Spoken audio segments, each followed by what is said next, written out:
Hi, welcome to another episode of the Carolyn Glick Middle East News Hour. I'm really happy this week to be joined by my very dear friend and colleague at the Center for Security Policy in Washington, David Wurmser. Hey, David. How are you? I'm good. It's been a while. So David Wurmser, for those of you who just started watching the Carolyn Glick News Hour, he's a frequent guest, although I haven't seen you in a couple of months, I think, on the program, which is my failure. But David is a former senior official in the George W. Bush administration of the National Security Council and under Vice President Dick Cheney, and then in the National Security Council of the Trump administration as well, and at the State Department, I think, for a while, right? And naval intelligence officer as well. Indeed, yeah. Okay. Commander in the Navy. And he's really smart, and I agree with him about just about everything. So in the view of wanting to strengthen our echo chamber, right? But seriously, folks, he's one of the most important thinkers that we have and that we're blessed with in the United States and I dare say in Israel as well. And I asked you onto the program this week because I feel like we're kind of, it's not that we're losing the script. I think that the problem is that we have governments in Israel and in the United States that are getting so many things wrong, both domestically and strategically, that it's hard to pay attention to what's going on abroad. And I just, before we start talking on specific issues, I just want to read an excerpt from one of the top articles in the Jerusalem Post that came out, I think, today. Which is that, where is it? Here. Iran crossing nuclear uranium enrichment threshold cannot be avoided, says the UN nuclear agency, the IAEA. And the IAEA may vote to censure Iran because they're not coming clean on any of their nuclear work in the past or what they're doing at 3 separate sites. And in the meantime, they've massively, shot past the limits that they were supposedly accepting of 3.7, I think, percent enrichment on their nuclear enrichment, on the uranium enrichment. Now they're at 60, and they could easily go up to 90, which is weapons grade. So this is what the IAEA is saying. They may censure, but probably not, because the Chinese oppose it, and I'm sure that the Russians do as well. In the meantime, Iran, a Bloomberg report came out this week that said that the United States, in the interest of lowering fuel costs, may allow Iran to expand its export of oil, which is supposed to be embargoed, right, under the U.S. sanctions. But the truth is that it was a weird report because, okay, the U.S. is saying it's going to allow Iran to export oil and gas, but Iran already is. And essentially, since Joe Biden came into office, the United States has stopped effectively enforcing the sanctions on Iranian oil exports. They're already, I think, up to 1 million barrels a day, and they've gone past their revenue levels from before 2019, when the Trump administration levied or reinstated the embargo on Iranian oil exports. So we're talking about this situation where Iran now is crossing the nuclear threshold. They have independent capacity to develop nuclear weapons. The IAEA says that it'll take between 6 months and 2 years for them to actually field nuclear weapons at this stage. And we're not talking about this at all. I mean, a couple of years ago, this would have been front page news. This would have been all anybody talks about in Israel, and it would have been a very, very significant issue on the agenda in the United States. And I feel, even on myself, that it's very hard for me as a practical matter to focus on this very huge development because we're wondering when, if, how this government is going to fall, and what it's doing in the meantime, how many billions of dollars it transferred to irredentist, anti-Zionist, pro-terrorist Arab parties in the coalition, or whether Meretz ministers in the government are appointing anti-Zionists to key positions in the Israel Land Authority, as happened last week, or what have you. And I'm so focused on the damage that this government is doing and the question of how long it's going to last that I'm not paying that much attention to Iran. So now let me open it up to you. How are we supposed to look at it when our governments themselves are such a huge problem, and then we suddenly are reminded that our enemies are taking advantage of the situation?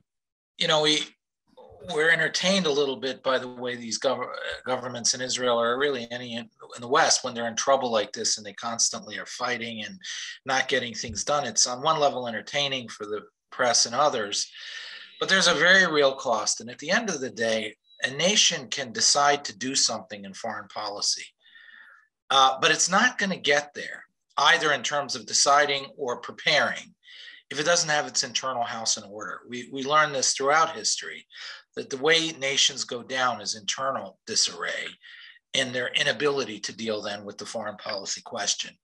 And unfortunately, for a year or two, it was sort of on one level amusing, another level quite horrifying to watch how the Israeli government can't really get stood up. And then it stood up, but it's flailing from day one, et cetera, et cetera.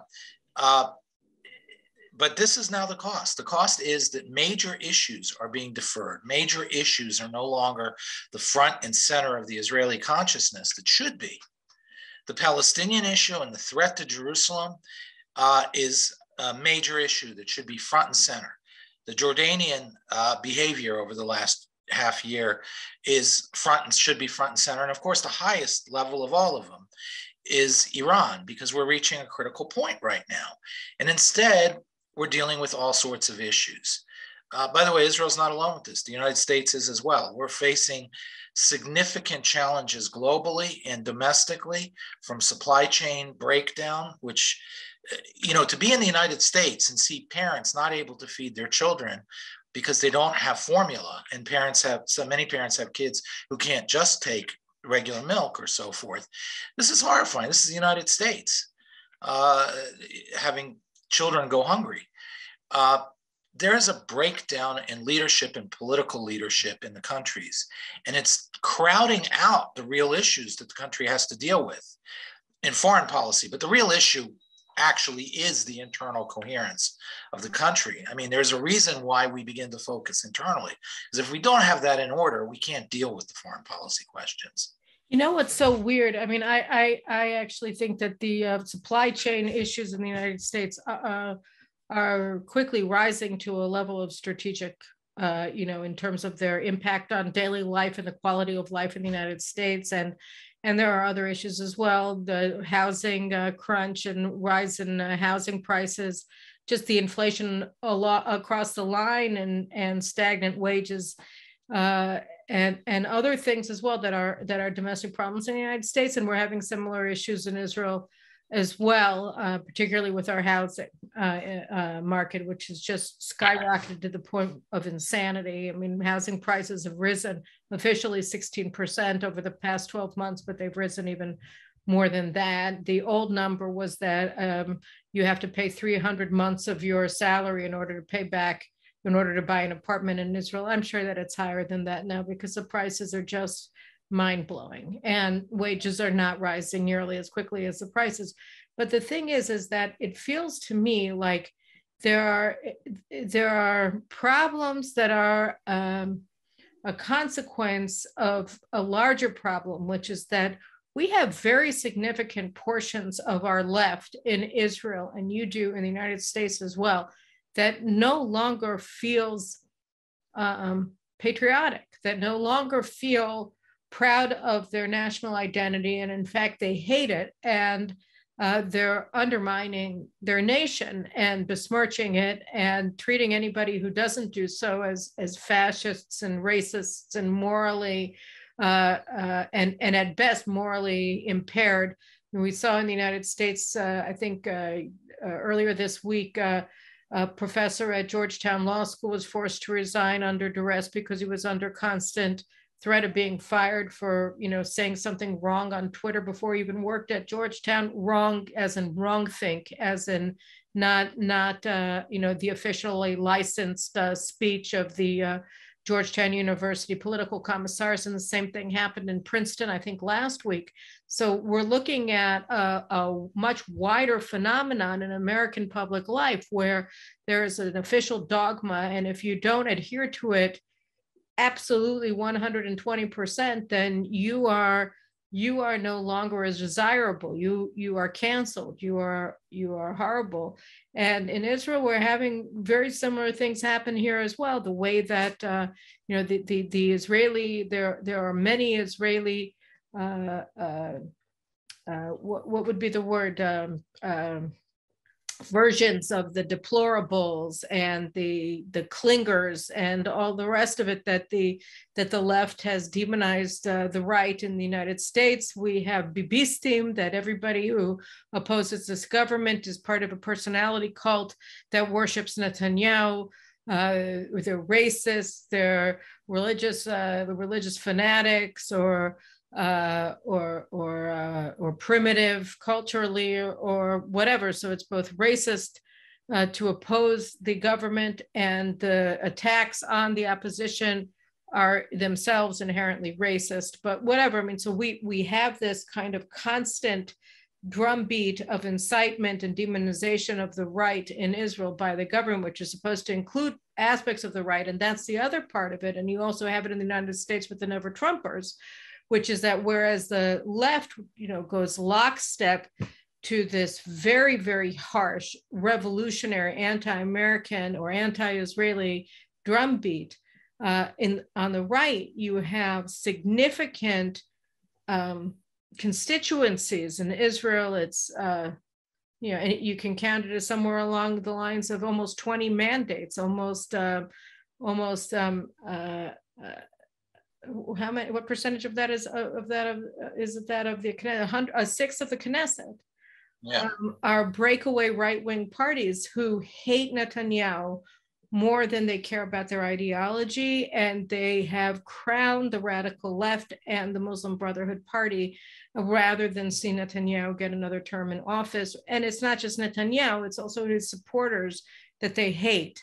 So they hate their own camp more than they care about the ideas that they purport to represent. And you have this in both countries. And so we have these internal fissures, and on the outside, our enemies are looking at it, whether it's China and Russia in the United States, or Russia and the Iranians and the Jordanians and others in the Arab world, looking at Israel and seeing us falling apart internally. Yeah, I think that it's a rather disturbing phenomenon. At some level, we're in the final, or at least the apex of the assault on freedom and democracy by the left. I think one thing has to be made perfectly clear, that the left has exposed itself, the progressive left has exposed itself as anything but democratic and anything but free. They are instituting structures of crushing free speech. They ostracize and just try to destroy anybody who disagrees with them. And ultimately, they dehumanize them or even try to remove them as legitimate actors in the political structure. So Bibi and people around Bibi are no longer considered legitimate in having a voice. It's not only that they disagree with them, they say, oh, they're wrong, they're stupid. They basically criminalize the very idea of being their supporters. And you see the same thing in the United States. On one level, this tells us something about a failure of political leadership. We grew up, you and me grew up under establishments that we agreed with or disagreed with, but by and large, we had some confidence that really big issues they deal with. What we're beginning to see now is the establishments have failed. They're not dealing with the big issues, and they're not capable of defending themselves against this systemic threat that's underway. So there's on another level a profound failure of establishment leadership in both countries.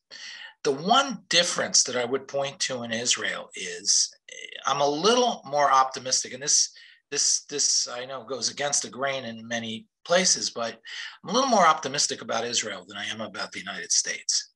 And the reason for it is Israel's establishment was non-democratic, essentially. It was essentially a socialist club. People were oppressed on some level, not like in the Soviet Union, but there was definitely discrimination against people who were not part of the socialist club, whether it's getting an apartment, whether it's playing in soccer teams or whatever. It's the very essence of the insular character that Begin and the fighting family and Likud had, which is that they were ostracized from being in the club. And that developed an ethos.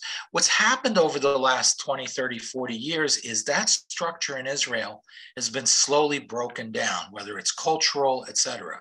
The two big blocks, remnants of the old structure are the defense structure, the defense establishment, and the legal structure. And in Israel, what you're seeing is they're desperately trying to pile on to this government as much as they can to try to reverse the tide in Israel, which if you look over the last 40 years, is that establishment is under siege and is going away slowly. Bibi might have taken a harder line on that, whatever, but the success ultimately of Likud to begin the process of making Israel more democratic, enfranchising these unenfranchised populations because they were, quote, deplorables. They weren't worthy of having a voice. People who were considered not having ownership of the Zionist enterprise, settlers, religious, etc., immigrants, all this idea of, oh, we are the Mayflower, we are the Palmach generation, we are this, you don't really have a right because we paid the price. That's breaking down, and the ownership of Zionism is passing to new people. And what you're seeing is an increasing despair, aggressiveness, and nastiness to take down the system if they can't control it in Israel. In the United States, it's going in many ways the opposite direction. We had it right, and we're getting it wrong. Our government is more and more behaving like Israel did in the 50s. It never was like that. You'll get more and more serious trouble, the use of government against political opponents by the left, et cetera, the crushing of free speech, the canceling, which is, McCarthyism looks like a cakewalk compared to what we're seeing these days. People, janitors, are having their lives destroyed over saying the wrong thing while they're sweeping the floors, and some student in a university overhears them. And they say something like, I can't believe we have, a third gender bathroom. And oh, well, that's enough to get fired. And your life is finished as a janitor. So America and the protections Americans face against this, which is so fundamental to our system, are weakening. So in some ways, I see Israel as messy and depressing as it is at the very moment. The long-term trajectory is heading in one way, partly because I think it's built into Judaism, the values of the West. And as Israel becomes more and more, as some of society becomes more and more aware of its Jewish essence, I think it grows. But in the United States, I think the rising secularization, breakdown of the family, is opening the door for a real breakdown ultimately in an understanding of our system that then leads to the wrong direction, essentially, of evolution.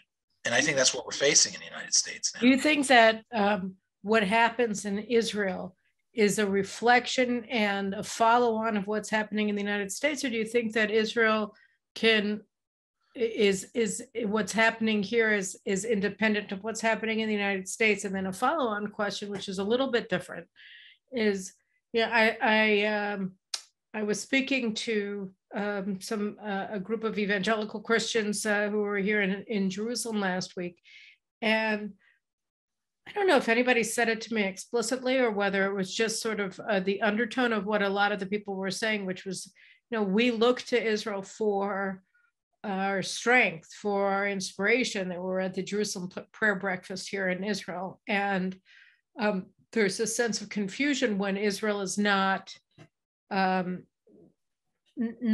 in its own self-interest, really, that they're not sure not only what it means for how they can support Israel, but also in terms of what it means for the United States. And so on the one hand, the question, because I think that the answer to the first one, I'll just throw in my 2 cents as well, is that the left in Israel is very, very, very reflective of the left in the United States. So that the more progressive, the more radical, the more revolutionary, the more anti-American the left in the United States becomes, the more radical the left in Israel becomes. And more than that, they become that with an incredibly shallow understanding, if any understanding at all, of the American left, because they don't recognize the growing anti-Semitism of American progressives, or if they recognize it, they share it because they internalize the progressive left's own anti-Semitism, and we see it borne out in different policies that they adopt here in Israel. Well, the left in Israel, clearly takes not only encouragement but ideas from the left globally. Before America was so predominant before America was so predominant in its role in Israel's foreign policy and Israel's identity, what you started seeing is that the Israelis would focus a lot on the left in Europe. So the left in Israel's always looked, in essence, to the lowest common denominator leader of the left globally. And it used to be the socialist left in Europe. Now it's the American left. And I think you're absolutely right. They do not understand in any way the American left as it's rising. First of all, they never understood the difference between the American left and the European left. The traditional American left was a liberal left that was very patriotic, had very different views than the right here.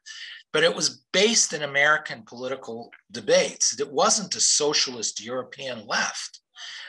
Now what you're seeing is the American left is becoming a socialist European left, and it's behaving exactly like them, which is very hostile to Israel. It's providing cover through this I don't know where or philosophically where it comes from, but they're providing this cover for translating the anti-colonialist indigenous population rage against the West. They're translating that into rage against Israel and the Jews and Zionism. But it's the Jews. I mean, it's to think this is limited to Israel is delusional. This is about the Jews. So yeah, I think the left has become a huge problem in the United States. It's become a very European left. It's become largely more and more anti-Semitic, certainly anti-Israeli. And Israel doesn't quite understand that. I cannot tell you how many times I've had discussions with Israeli security officials who tend more to the left, who keep telling me, what can we do to convince the American left, the Democrats on Israel? What can we do to help bring them along, to help get a green light to behave? And I keep telling them, you are not going to bring the Democratic Party around at this point, because the Democratic Party, the center of gravity, is shifted now to the progressive camp. And the progressive camp does not believe in Israel's existence. It doesn't believe in a peace process. It doesn't even believe in a two-state solution. It believes that Israel is a colonial, racist crime. And half a crime for them is still a crime. They're 100% on board now with the Palestinians. So there is no Israeli access to the left anymore in the United States. This bipartisan consensus idea has to be revisited, because while there still may be Steny Hoyer and many Democrats who are pro-Israeli, they're not anymore in power in the Democratic Party. They're negligible forces. And those that are in power read the writing on the walls, whether it's Schumer, who essentially now has become a shill for the progressive camp, or Pelosi, who's enabled them. So there's a real crisis there. I think the Israeli left does get strength from that. It radicalizes because of that. And they keep thinking that they can purchase their friendship with the left by being more and more self-critical and self-immolating. They borrow the language to try to fit in. This is a galut mentality. Never worked. You cannot make peace with the hatred of the haters. And that's what essentially the left in Israel is trying to do.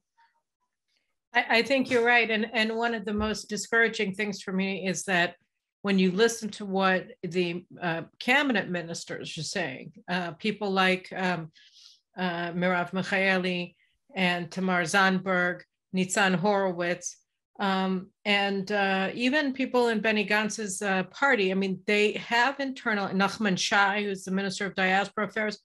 These people are actually supportive of the BDS movement, of the BDS campaigns against Israel, and they latch onto the concept that there's something morally impure about Zionism. Maybe they won't come out and say that Zionism is a form of racism, and so quote Resolution 3379 from the UN General Assembly from 1979 that rightly was considered a low point in UN history when it embraced when it descended into the anti-Semitic sewers. But that is where the Israeli left is today. Larger and larger percentages of Israeli leftists, a very, very significant number, if not the majority, I think actually the majority, does not think that it's morally objectionable for people to view Zionism as a form of racism. And, I don't even know where you go from there, because if you have 20% or more of your society, of the Jews, and I'm not talking about the Arabs, who themselves are 20% of Israeli society, who are willing to accept the notion that there's something morally unacceptable about the existence of the Jewish state, and then you have 6 of the Knesset being occupied by breakaway right-wing factions who are more willing to sit with these people in a coalition, in a governing coalition, than they are to sit with members of their own camp. That becomes a very big problem. And I think you're right about the ruling class, the deep state in Israel, having the people who like to call themselves the Mayflower generation, that they definitely kept large swaths, the majority of Israelis, out of the power structures of Israel for really until recently, and that their last 2 outposts are the defense establishment and the legal establishment, and that we are seeing what may be the last gasps of our elites now, in the way that they're lashing out and trying to destroy the democratic structures that have come into existence over the past 3 decades. But they're doing a really good job. And so I think that I share your optimism, but I keep thinking that with every day that passes, the price that they're trying to exact, or the price that we're going to have to pay to rebuild after what they're destroying, is rising. Yeah, and Israel has far less of a buffer to get it wrong than the United States. So the costs can be quite astronomical quite quickly. As far as what you were saying about Israel, is it like the canary in the mine, or does it follow? Mm-hmm. The left clearly follows. In some ways, though, Israel's a canary in the mine. I mean, Begin preceded Reagan and Thatcher. Oslo kind of preceded the breakdown in the West and its own self-confidence.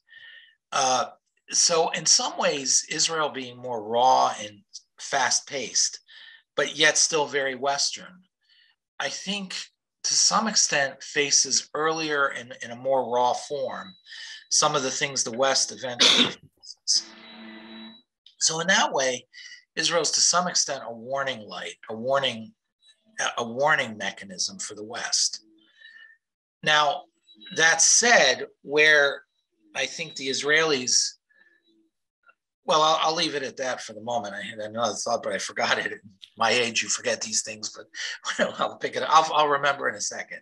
So, but it definitely is a canary on some level. But in doing so, it also becomes very much facing the problems of the West before the West fully understands it. And that, of course, the left then hooks up with it. For example, the Israelis faced terrorism, and then the Israelis faced sort of this assault from the Islamic world that the West now is facing fully. But when Israel faced it alone, there was this very refined, detached view of moral purity that the West had that they could afford, that Israelis couldn't quite afford. They had to deal with things like going into Gaza or dealing with Lebanon that Europe didn't have to deal with. I know, but it's interesting. We're taping the show on Monday night, June 6th, and 40 years ago today, on June 6, 1982, Israel invaded Lebanon. And that was a just war by, every measure. Israel was being attacked by the PLO that had formed a state within the state in Lebanon, and was shelling Israeli villages and sending terrorists into Israel to commit atrocities. And that was the response. It was the invasion and the attempt that was successful to oust the PLO from Lebanon. I mean, there were a lot of things that happened in the intervening months and later years were transpired that were disastrous for Israel. But I think one of the main reasons that Israel lost focus and also failed ultimately in its mission to bring peace to the Galilee from Lebanon was because the left undermined the mission from nearly the outset. And they did so for the main reason was that Israel was led by a right-wing government, by Menachem Begin and Ariel Sharon, and they joined the international left in castigating their own government and their own army because they didn't want. They wanted to use the war as a political tool to undermine the stability of the government and return to power. I'm so glad you raised the 82 war. First of all, the Israeli left did take its energy and strength in opposing the war from the European left. And I started my career working on a project for the State Department on Europe's pacifist movements in that period. The extent to which the Soviet Union and the KGB were funding, encouraging, and helping those movements is astonishing. The whole story could easily have come out after 1989 when the Soviet Union fell, but academia wasn't all that interested in going back to the archives and reconstructing and so forth. But nevertheless, the reason why I raised this as so important is never did Israel look back at 82 and ask itself, okay, everybody assumed it was a horrible war.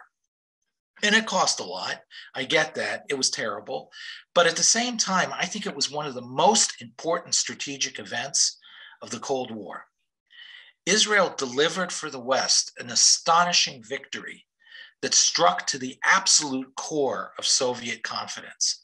I think it contributed as much as almost anybody to the collapsing self-confidence that the Politburo and the leadership elite in Moscow had in the inevitability of its victory. It was only 1 year into the Reagan administration, so Reagan had not yet really gotten started. And what happened was, if I can zap back in a time machine to 1982, the assumption was that the Russians had tremendous, overwhelming, no contest, numerical and power advantage on the ground in Europe. And the only thing that saved the West was the air power that the West had. But that on the ground, we were done. We were cooked. The Soviets could march through the Fulda Gap, destroy Europe on a whim. But by the grace of our Air Force, they couldn't do that. The problem was the 73 war raised very much the likelihood that the Air Force was neutralized. So throughout the period from 73 to 1982, if you picked up any Western military journal, the overwhelming consensus is we're really in trouble in Europe. The Soviets can win, and there's not a lot we can stop them. Okay, we'll put nuclear weapons, then you had the intermediate range nuclear weapon debate and so forth, but it was largely motivated by the idea that conventionally America was done. And that fed the larger idea that the East was rising, the West was falling. There was a momentum question. And this was really the peak of Soviet power heading into 82. And here comes the Israeli Air Force in the middle of the war, and not only shoots down 89 enemy aircraft and loses 1, But they do it in the process of going into the thickest and most sophisticated air defense structure concentrated on Earth, far greater concentration than Eastern Europe, with exactly the same level of sophistication and cutting edge equipment that the Soviets could field. And it obliterated it without losing an aircraft. This was a lightning rod shot right at the heart of the Politburo, that all of a sudden, everything they counted on was wrong. You know, I don't want to interrupt you here, but I just want to point out something that I find striking listening to you, which is that, you know, Israel never reassessed Lebanon in a strategic way. And it's the same thing with Yom Kippur. Yom Kippur was a brilliant, brilliant military victory for Israel. I mean, when I was working about a decade ago or so with a lot with the U.S. military and here in Israel and in the United States, they told me, you know, the officers there told me how closely the United States military studies the Yom Kippur War, both the fighting in the Golan Heights and in the Sinai Peninsula. And in Israel, it's not. It's not studied the same way. It's not looked at the same way. It's not remembered the same way. It's remembered as a terrible failure. And in both cases, I think, you know, part of the problem was that the establishment here lost its nerve in 73. After the great victory of 67, the establishment lost its nerve. So rather than learn the lessons of the war and say, wait a minute, we actually did a good job despite coming in from behind and really nearly losing everything in the opening act, we came back and we rallied in Act 3 and we won this tremendous victory that's going to be remembered in the annals of time. They came to the opposite conclusion, which is we have to sue for peace at any price because, you know, we can't do this again under any circumstances. And then when 82 came around, and it was absolutely just for Israel to be going into Lebanon, not to mention the extraordinary achievement that we made in that war, like you said, with obliterating the Syrian Air Force in one fell swoop and their SAM missile batteries, etc. Israel looks at it as this moral failure, as a strategic failure, and as something that really just one should only rue and remember angrily. And I think that in both cases it's because the establishment didn't want to learn the lessons, didn't want to look at what was happening. It was for political reasons that Israelis have been denied a real understanding of our own military history. It was a consequence of what the leadership would have to admit, what the establishment would have to admit. In 73, they sought two scapegoats essentially for the war. The first one was the intelligence failure. So let's blame it on intelligence. This is not a failure of strategic behavior or concepts or political will or anything like that. The second thing is what you're driving at, which is there's a narrative that's emerged since 73 that's grown much larger, which is essentially Israel won every war up until 67 and has lost every war since 67. What's the difference? Occupation. So if you get rid of occupation, Israel will start winning wars again or may not even have them. But that's blaming the occupation for what was a failure in 73 of leadership. It had nothing to do with Israel's presence in the West Bank and Golan. And in many ways, Israel survived because of its presence in those areas, that it did not have to fight a war in the West Bank. Lebanon is the same thing. They can't admit it's a success. One is because it's a right-wing government that was in charge, but two, it has not, again, it doesn't fit the narrative that Israel loses wars because of the occupation of the West Bank, so to speak, you know, Judea and Samaria. Lebanon had nothing to do with Judea and Samaria, so it had to be a loss. Somehow it had to be written off as a loss. But the victory was tremendous. I mean, not only was the Soviet Union's momentum, the superpowers' momentum punctured, which ultimately dovetailed so neatly with Reagan's assertion of American power that within 7 years, it led to a total collapse of the Soviet Union. But I do think 82 was the first act of that collapse.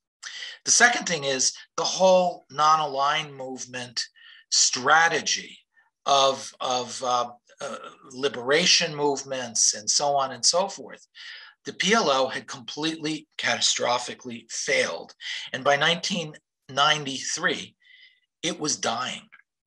Oslo saved the PLO. It didn't do anything to bring peace, but it did do one great success, which is to save the PLO from oblivion.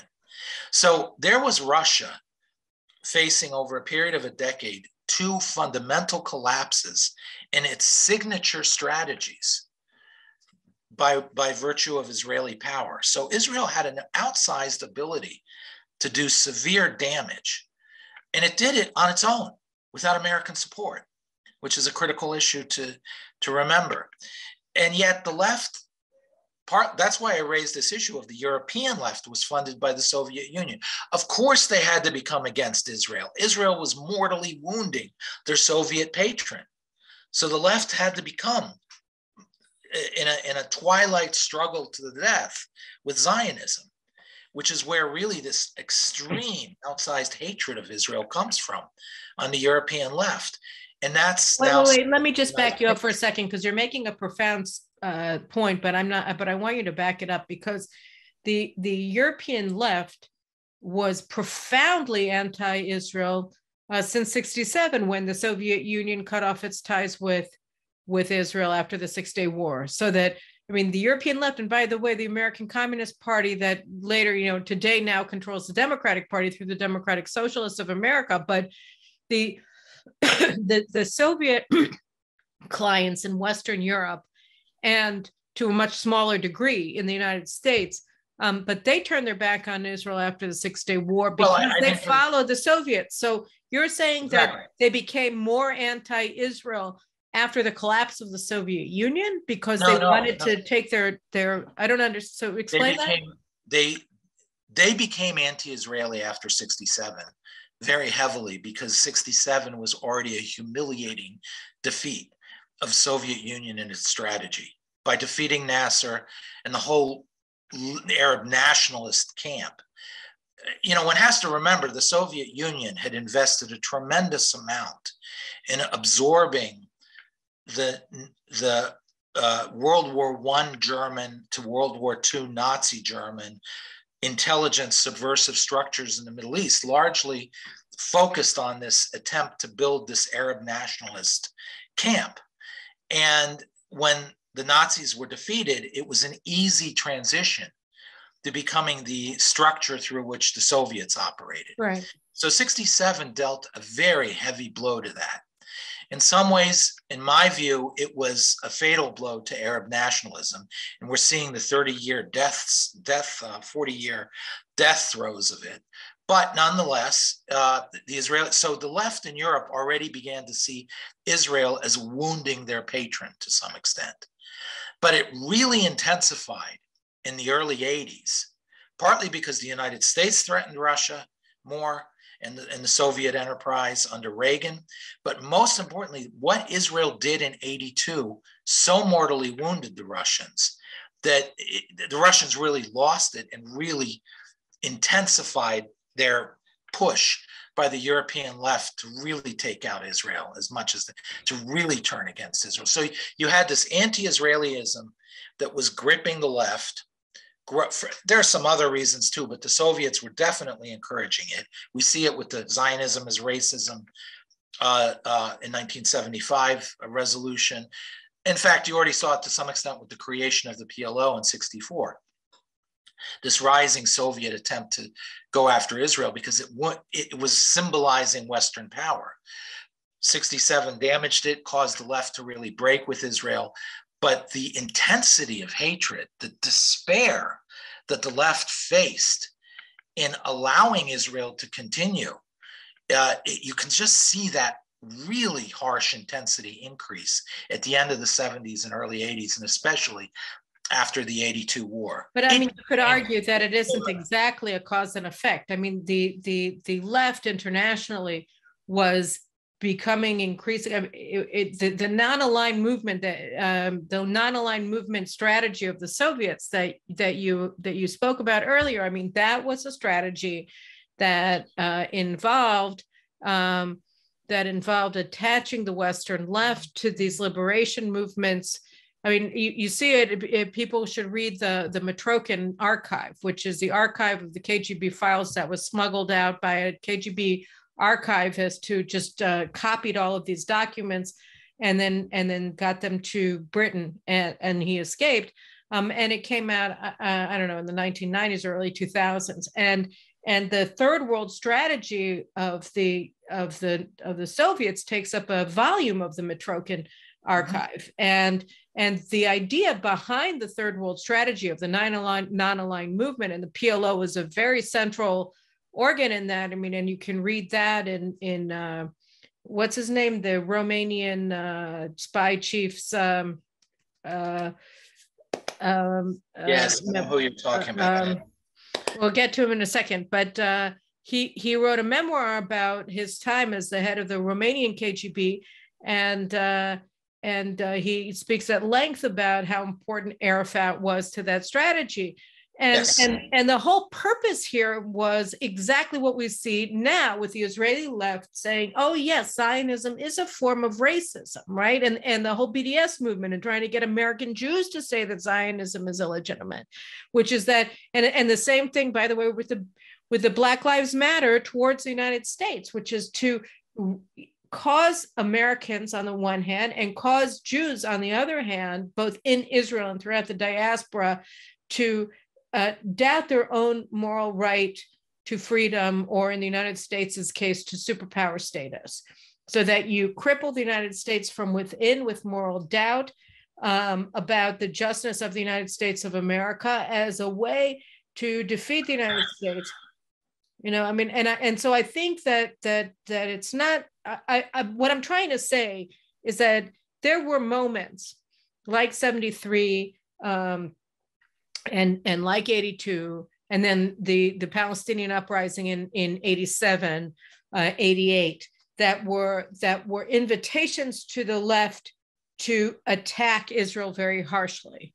And they used them. I mean, the outpouring of hatred towards Israel during the Lebanon War in the European and American liberal media was really unprecedented and shocking for a lot of people. I know as a 12-year-old, I was shocked out to the core of my being, which is why when I was 12, I decided I wanted to make Aliyah.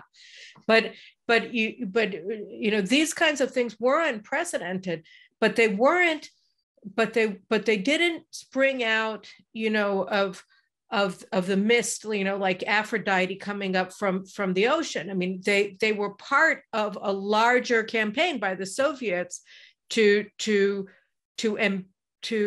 expand and legitimize hatred of the United States among Americans and hatred of Israel among Israelis. Well, at the core of that strategy, and I think you've hit right on it, Carolyn, is they saw a tremendous. Oh, wait, it was Pachapa, right? It was right, Pachapa. That's the name. So you guys should, and I have it here somewhere else. I'll try to find it and show it before I'll do a show and tell with you guys again before this. So it was really the, you know, I mean, I mentioned the threat that Israel posed after 67, and then the escalating obsessiveness of the left on Israel. It wasn't just a hatred, it was an obsessive, pathological hatred the left has built of Israel since the late 70s and early 80s. But the origins of it all, Carolyn, I think you're absolutely right. It's the Soviet strategy after World War II to use anti-colonialism as a mechanism to destroy their primary enemy, which at the beginning was Great Britain, and then afterwards was the United States. And in that context, there was a brief moment where the Soviets didn't quite understand whether Israel was going to fall in as a anti-colonialist, anti-British power, or whether Israel was going to go and side with the West ultimately. So for the very first year or two, the Soviets sort of had an ambivalence toward Israel, which accounts for their recognition and so forth. But after it became clear, after a year or two, that Israel was going to side with the West, even though the West wasn't being very friendly to Israel, the Soviets understood this was not the anti-colonialist force that they wished it would have been. They couldn't tap into it to destroy the West, so they turned on it. And Israel became defined as the enemy. And that led to all those things, the support, the weapon sales to Nasser, the support for Nasser, the creation of the PLO in 1964, et cetera, et cetera. So one really has to understand the role Israel plays in the context of that large Soviet strategy. And that means that essentially all these Israeli actions were really a binary choice, either yield and die or survive and win. And the Soviets were deeply wounded by the actions where Israel survived and won. You also have to add to that, just to add the extra ripple, which is that this was a very attractive thing post-war, the concept of anti-Zionism replacing Jew hatred, anti-Semitism, because Jew hatred had become, it become déclassé. You're only allowed to whisper it. So by coining the term anti-Zionism, I think it was as early as 1949, the KGB provided also Europeans with language that they could adopt to continue their age-old hatred of the Jews. And when you talk about the obsessive nature of anti-Zionism, I think it's part and parcel of the classical Jew hatred, which has always manifested itself as an obsession, that it's not merely, I don't care for those people or whatever. It's at some level, it's just always genocidal, that the world would be a better place without any Jews. And it's either passive, as in, would that it were that there were no Jews on the map, or what can we do to support people who are killing Jews? The Soviet Union has been very good at tapping into that for its political strategic reasons. I mean, the anti-Semitism is out there and it's still very much a factor. And I think, listening to Yossi Beilin 20 years ago, this whole idea that we're beyond that was delusional. Anti-Semitism is a very big factor, which is why when the Soviets saw such a threat from Israel, it was so easy for them to mobilize this obsessive hatred. Even, you'd think Vietnam was going to be and of course, Vietnam was a big focal point, but the obsession wasn't there the way you see the obsession. I mean, you can't pick up anything in the United States now on the left without an anti-Israeli element to it being added. A school shooting in Texas, oh, it's about Israel. The war in Ukraine, oh, it's about Israel. The left cannot let Israel alone on any issue anymore. It is everywhere. It's pervasive. And I think that's a function of what you said. It was a political decision to exploit that by the Soviets. And yet they had a ready anti-Semitic sentiment to tap into. So in many ways, the Soviets were the resurrectors of what had been delegitimized in World War II by the Nazis. The defeat of the Nazis essentially eliminated the legitimacy of Jew hatred for a while. So the Soviets provided the structure through which it could survive, through anti-Zionism. Now it's beginning to become so extreme, again, the anti-Zionism, that it's not careful anymore, and it's becoming more and more overtly anti-Semitic. But it's always been there. It's always been there.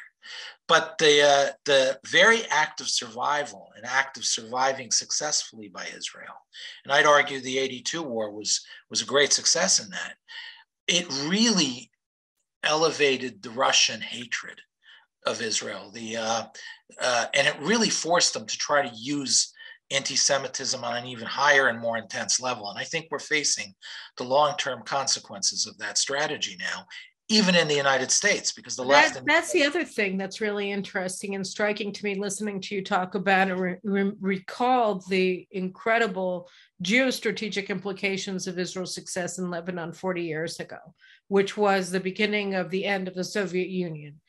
And arguably, our friend Michael Ledeen has pointed out that it was Israel in 1953 that leaked to the United States the information about Khrushchev's, or 1956, Khrushchev's speech at the 20th Soviet plenipotentiary, where he exposed Stalin's crimes. So that it was actually Israel that did that as well. And that was the first major blow to the moral legitimacy of the Soviet Union in the eyes of many leftists.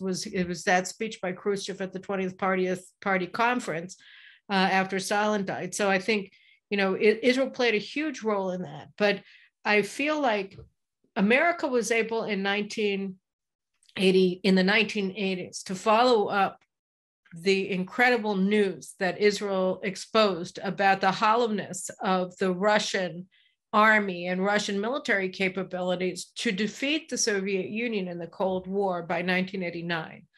But today we're looking at something really interesting happening in Ukraine, which is that the Russians, their formidable army, performed much less well than anticipated. But a couple of things have also been exposed. One is that their high-tech weapons really are better than America. America, this is what David Goldman argues and others, that, America never, the Pentagon has not been capable of moving into the next generation in technologies that the Chinese and the Russians have moved past the United States in, anti-satellite weapons, in hypersonic weapons, in anti-missile defenses. And the United States is sputtering and doesn't know how to even think about strategy and what we're supposed to be doing vis-a-vis Ukraine and Russia. And so, Russia started out in what looked like a great defeat, or at least the exposure of a great weakness, but now they're winning in Ukraine. And Biden said, I think on Sunday, well, Ukraine may have to give up some territory in peace talks. And of course, if he had urged Zelensky to do that and to abide by the Minsk agreement in the months that preceded the Russian invasion, then there arguably would never have been a war, and everything would have looked far different. But there's no strategic thinking at all in the United States. They're not capable of capitalizing on Russian defeats, and they're not capable of drawing any interesting or important or constructive lessons from Russian successes. One of the things that really strike me about the whole Ukraine affair is the ability of the West's leadership to convince itself of what it wants to be convinced of. So at the beginning of the war, they convinced themselves our toughness is going to deter Russia. Our words are so strong and our reality is so strong. The Russians had looked for 20, 30, 40 years at the United States say, this is unacceptable, this is intolerable, we condemn and will not stand for blah, blah, blah. And then things happen and then we stand for it, we don't do it. If you don't do anything when you say something's intolerable, it means it's tolerable, okay? And the United States' rhetoric had become a replacement for reality. And especially on the left, the liberal, this is the liberal, not just the progressive, the liberal foreign policy establishment was very good at thinking words were reality. And the Russians saw through that. And when we convinced ourselves that our toughness is so self-evident and understood that they wouldn't dare go in, we were shocked. So that was failure number one. Failure number two is we see this conventional invasion go all wrong. And I think there's a lot of military questions here. I know Yair Ansbacher at Kohelet and some others have been working on what was the original Russian war plan, and it went wrong. They gambled and they lost the gamble. But I think one has to be a little careful of extrapolating an entire dismissal of the Soviet defense structure because of that. They're a very dangerous country. As you mentioned, they have integrated some very dangerous technologies into their latest equipment. Clearly, they have a problem with logistics. I would add our own allies have terrible problems with logistics. One has to only remember in the Iraq War, Britain could not bring its own forces to the Middle East. It had no ability. It didn't know how to anymore. We had to do that for them. In Libya, in the mid under Obama, when the air forces intervened against Gaddafi, helped bring them down. They didn't even have the AWACS ability to manage their air operations over Libya. We had to provide that for Europe. So their abilities are really also very questionable. What I'm trying to say is we know their logistics are problems. We know they have quality control issues, but that alone doesn't make a war. And what's very disturbing is the West keeps buying these things and convincing themselves of things that are not necessarily reality. Now they're sitting there pulling a 1948 Israel on Ukraine, whatever one thinks of how it started or whose side one's on or so forth. It's very clear that now the United States is concerned with only one thing, a ceasefire, and they're willing to give the Russians whatever they need to get to a ceasefire. And they talk all the time now about humiliating Russia, not humiliating Russia. So this a month after we basically called Putin Hitler. So again, we have this word reality in the West and among its leadership that is so detached from what's really happening on the ground. It's really quite concerning that the West's leadership lives in a bubble like that.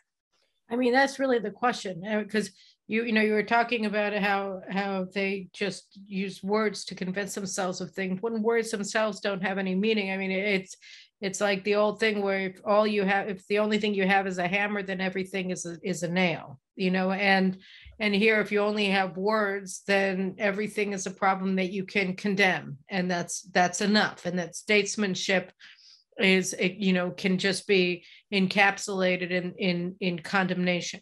That's all you need to be a great statesman, is to condemn something, which is ridiculous. And that really brings us to where we started the discussion with, which is Iran. And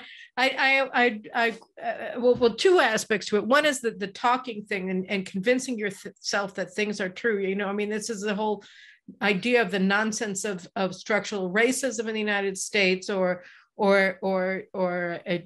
sexualizing absolutely every aspect of human existence, and going down, as far as preschool. These are invented concepts, and they're imaginary. And the nice thing about imaginary concepts is that since they don't actually exist, you get to see them everywhere, because if you've imagined the concept itself, you can imagine it existing anywhere you want to put it. And so that's what's happening, is that they're living in this land of make-believe that they invented in order to fundamentally transform the United States and make it fail.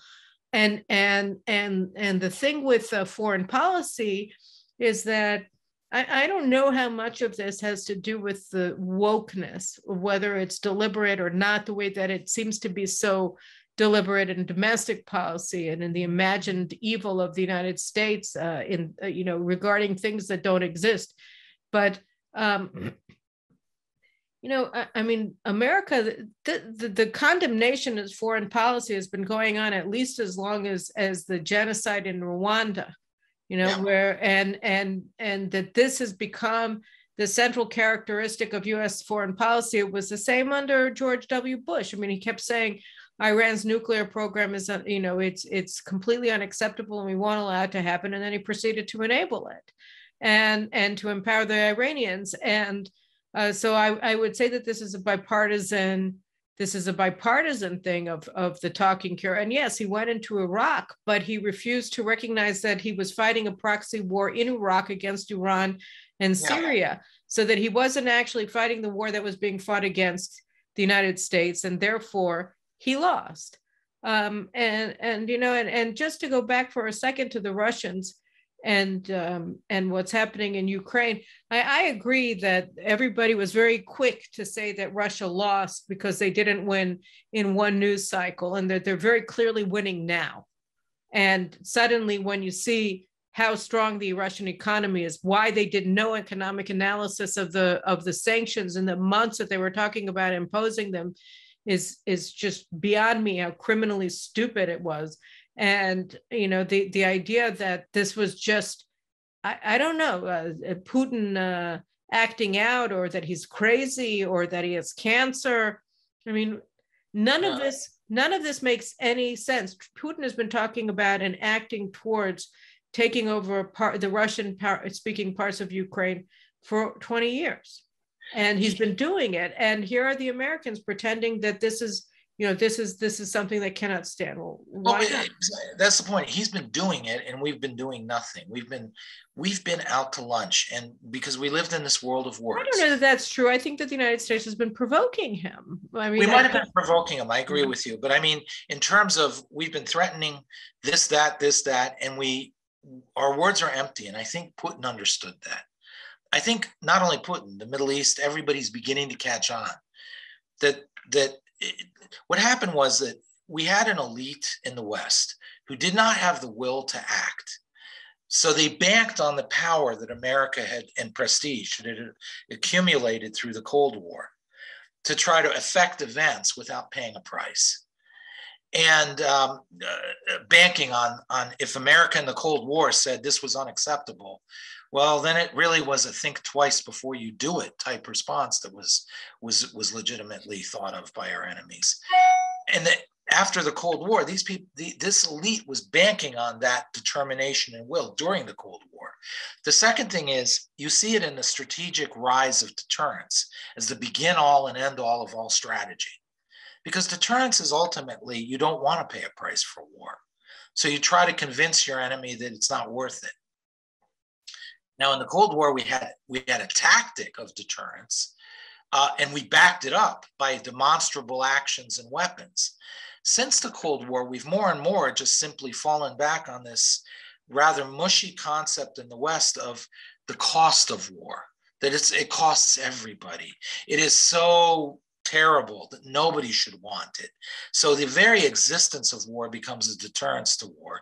And we, again, in words, we've convinced ourselves the enemy thinks like that they believe too that a war is a tragedy and it's the worst thing that could possibly happen. So as long as they think maybe we'll go to war, we deter them. And this is collapsing. It's collapsing with the Russians. It's collapsing with the Arabs. Israel's ability to deter is slowly collapsing because ultimately the Arabs are beginning to realize Israel doesn't want war and they don't care. I mean, Hamas really doesn't care in the end about how many people they lose. The PLO doesn't care. They see utility in war often. The Chinese are beginning to get this message. So the very idea that the West can rely on deterrence to avoid paying the price of a conflict that they have to be in because it's who the West otherwise would cease to exist. Again, the leadership of the West doesn't understand that there's a reality that must be addressed, and it can't be addressed through words and concepts. It has to be addressed through real assets, real behaviors, and real determination.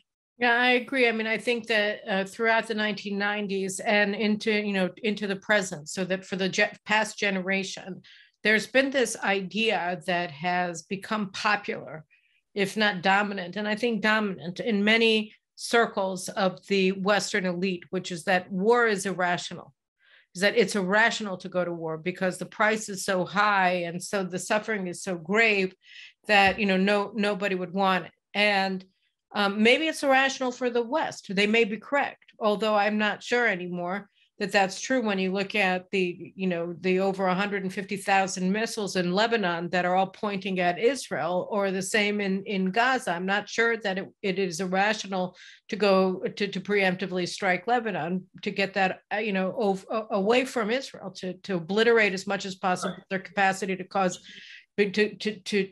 such massive harm to the country, particularly when Iran is on the precipice of a nuclear arsenal. But it's certainly not the way that our enemies think. And they never accepted that the universal truth of war being irrational. And we're seeing that playing out very clearly today in Ukraine and in any other, in any number of other, in North Korea and their missiles tests, as if they ever were convinced by the irrationality argument, and so on and so forth. But I think the real question here is how. Well,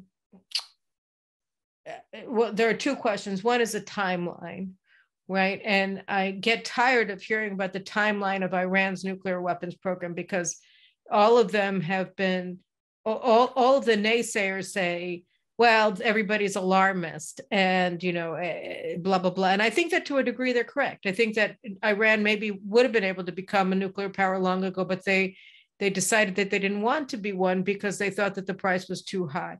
And now you're looking at a sort of a nihilist Iranian regime that has 300% inflation. They can't save people from the wreckage of a building that collapses in Abadan. They're facing nationwide demonstrations, and all they do is clamp down and kill more and more Iranians and spend billions and billions and billions of dollars on their terror armies around the region and the world, and on their nuclear weapons program, that they already are on a suicide path.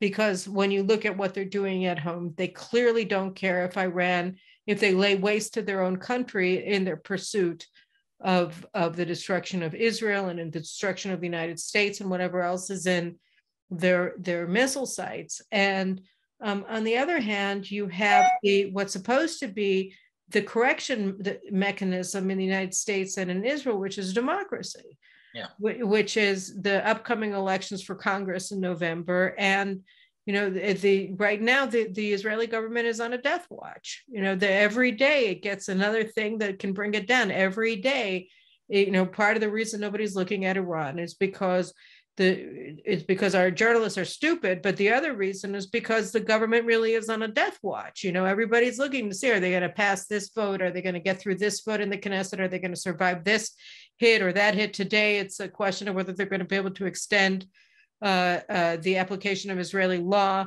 to Israeli citizens who live in Judea and Samaria like myself, so that we get the protections of Israeli law here, or not, because the coalition partners are not interested in that, and it may fail because they don't have the votes. But tomorrow it'll be something else. I mean, whatever happens with this particular law today, and tomorrow there'll be another law that does the same thing. So we're looking at these corrective mechanisms. So on the one hand, how urgent is it? And are our corrective mechanisms, is democracy going to be able to save us or not? I mean, how do you come down on those issues?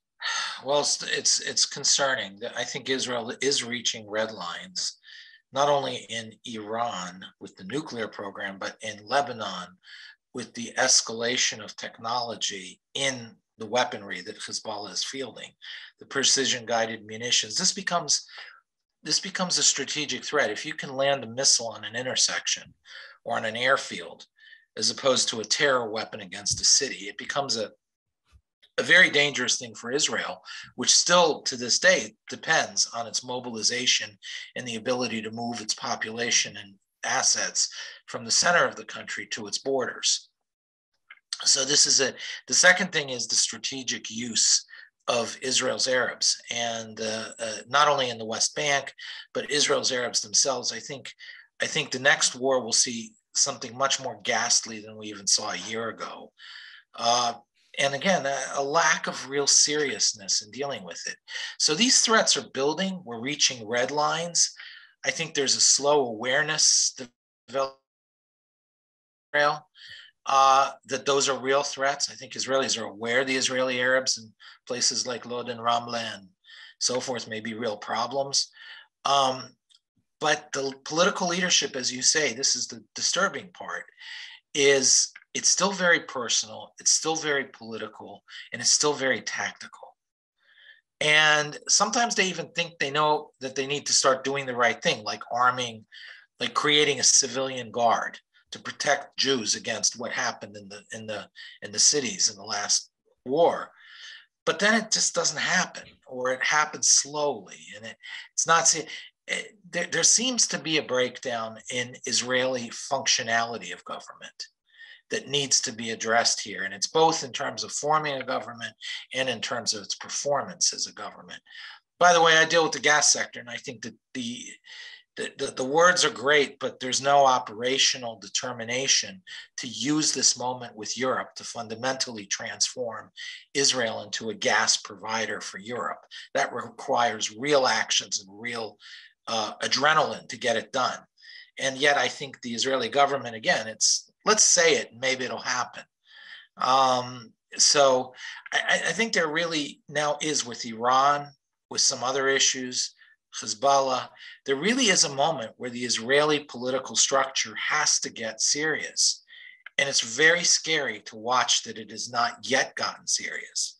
And as far as relying on the defense establishment to run on autopilot, I think the defense establishment is one of the biggest problems strategically that Israel faces. Their strategic concepts have repeatedly failed over the last 10 years. And yet they return to them, whether it's deterrence, whether we can't do anything without the United States green light, whether we can purchase our support globally through conceding on territories and stuff like that, and that support globally is the greatest strategic asset. These concepts have all failed, and the defense establishment embodies them. So running on autopilot from the defense establishment is, unfortunately, in my view, a prescription for real failure. And maybe catastrophic failure on the part of Israel. I don't count on the defense establishment running on autopilot to stop Iran. I agree. So what about the democratic corrective in the United States? Well, I started by saying I was rather pessimistic about the United States. The only thing I can say, though, is on a popular level, the Americans have had it. I see a great backlash developing here against what's happened over the last few years. The left pushed it so hard, so fast, that there's a spontaneous combustion going on at the lowest levels, whether it's the school boards, the school board meetings, local elections, local prosecutors' elections, et cetera. What you see is a real anger among the people rising up, that they've had, that they feel their backs are against the wall, and America, as they've known it, is under severe internal threat. And they've had it, and they're speaking out, and all they're being met with by school boards, by politicians, especially on the left, is, oh God, you're just a bunch of yahoos who don't know what you're talking about. We're the experts. Who gave you the right to say anyway to control your life? You know, you even have politicians saying parents should have no say over the education of their child. That is a political position of the governor's candidate for Virginia in the last election. Needless to say, he lost. You can't come between a parent and their child. Even lizards' parents care about their children. That's a losing political proposition. So there's a backlash developing. And I do think that it's hard to say, though, whether the backlash, even if it wins, has a damaged enough sense of American values and American ideas and so forth that they could properly reconstruct what has been so severely damaged now. And then second of all, the institutional questions. Do they have the wherewithal, the strength, and the willpower to take on the institutions for real and reverse the trend toward the destruction of all our institutions in a political way? So the United States, I'm optimistic about the backlash. I'm pessimistic about the destruction of our system that's already happened. In Israel, I think that you might see bit of a less of a backlash, simply because Israel doesn't have a tradition of such severe backlashes. But at the same time, as I said, I think the systems were heading in a certain direction already.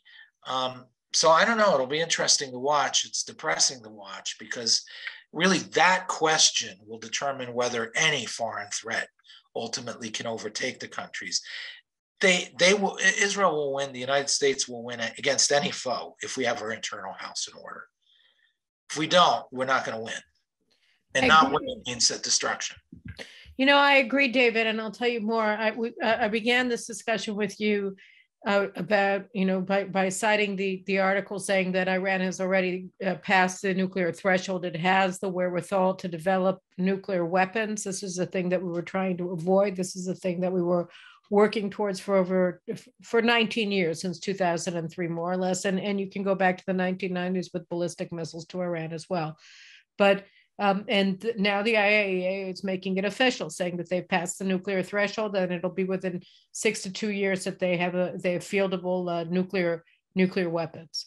And then I said, you know, but we're not thinking about this. This should be the only subject that we're discussing in Israel. This should be, this should be opening the news even in the United States, which is pretty distant from these kinds of things most of the time.